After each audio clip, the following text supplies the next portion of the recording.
ABBA, the Swedish supergroup that dominated the global music scene in the 1970s and early 1980s, remains a cultural phenomenon. With timeless hits like Dancing Queen, Mamma Mia, and Waterloo, the quartet, Agnetha Fältskog, Björn Ulvaeus, Benny Andersson, and Anni-Frid Lyngstad, crafted a legacy of joy, heartbreak, and disco-infused pop. Yet behind the glittering costumes and infectious melodies lay deeply human stories, many of which have remained shrouded in mystery. Among the most enigmatic figures was Anni-Frid Lyngstad, known as Frida, whose soulful voice and regal poise belied a life marked by profound personal struggles. Recently, Frida has stepped into the spotlight to confirm what fans long speculated: the awful truth about her past, her identity, and the emotional toll of fame. This revelation not only recontextualizes her journey, but also underscores the resilience that defined her life both within and beyond ABBA. Anni-Frid Lyngstad's story begins not in Sweden, but in war-torn Norway.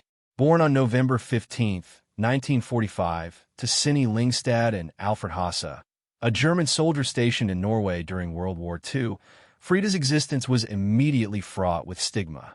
Her father's nationality and the Nazi occupation rendered her a Tiskerbarn, German child, a label synonymous with shame in post-war Scandinavia.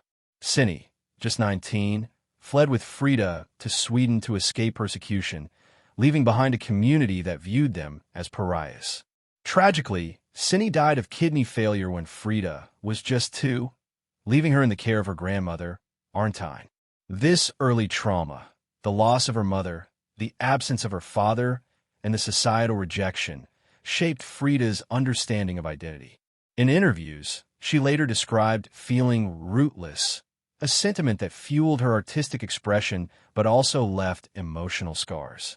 The awful truth she recently confirmed likely ties to this period: the lifelong quest to reconcile her heritage, the silence around her father, and the loneliness of being othered in a world that celebrated her voice but seldom saw her pain. Frida's musical career began in Swedish jazz clubs, where her contralto voice caught the attention of Benny Andersson. By 1972, she and Benny, along with Agnetha and Björn, formed ABBA, a group that skyrocketed to fame after winning the 1974 Eurovision Song Contest with Waterloo. For Frida, ABBA was both a sanctuary and a gilded cage. The band's success offered financial stability and creative fulfillment, but it also magnified her vulnerabilities. Behind the scenes, Frida navigated a crumbling marriage to Benny. They divorced in 1981, and the pressures of global stardom. While ABBA's music radiated euphoria, lyrics in songs like The Winner Takes It All and Knowing Me, Knowing You hinted at the personal fractures within the group. Frida's recent disclosures suggest that the band's disintegration was not merely a result of creative differences, but of profound emotional exhaustion. "We were drained," she admitted in a 2023 interview. "The magic was real, but so was the cost."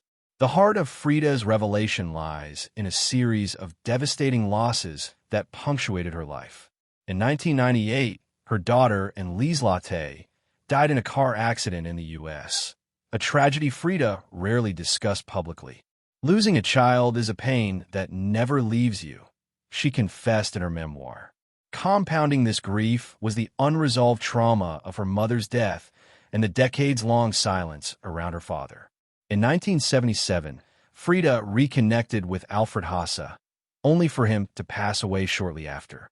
Their fleeting reconciliation left unanswered questions about identity and belonging. Frida's awful truth also touches on her mental health struggles during ABBA's heyday. The pressure to maintain a flawless image, coupled with the scrutiny of her personal life, led to bouts of depression. "I wore smiles on stage, but off stage, I often felt hollow," she revealed. Her candor mirrors a broader cultural shift where celebrities are dismantling the myth of invincibility, acknowledging the human cost of fame. ABBA disbanded in 1982, but Frida's journey continued. She pursued a solo career, releasing albums like Something's Going On, 1982, produced by Phil Collins, and Shine, 1984, which blended pop with introspective themes. Yet her most transformative act was stepping away from music in the 1990s to focus on environmental activism and philanthropy. Settling in Switzerland with her third husband, Prince Heinrich Rutzow Roos von Plauen, Frida found solace in nature and advocacy. Tragedy struck again in 1999 when Rutzow died of lymphoma, followed by her daughter's passing months later. Frida's resilience during this period, channeling grief into environmental causes, reflects her unyielding spirit. "I've learned that survival isn't about forgetting," she said. "It's about finding meaning in the pain." The 21st century saw ABBA's revival through Mamma Mia, 2008, and the Voyage album, 2021. For Frida, this resurgence brought closure. The band's holographic concerts in London, dubbed ABBA, allowed her to revisit their legacy without the burdens of youth. "It's a gift to see our music live on," she remarked.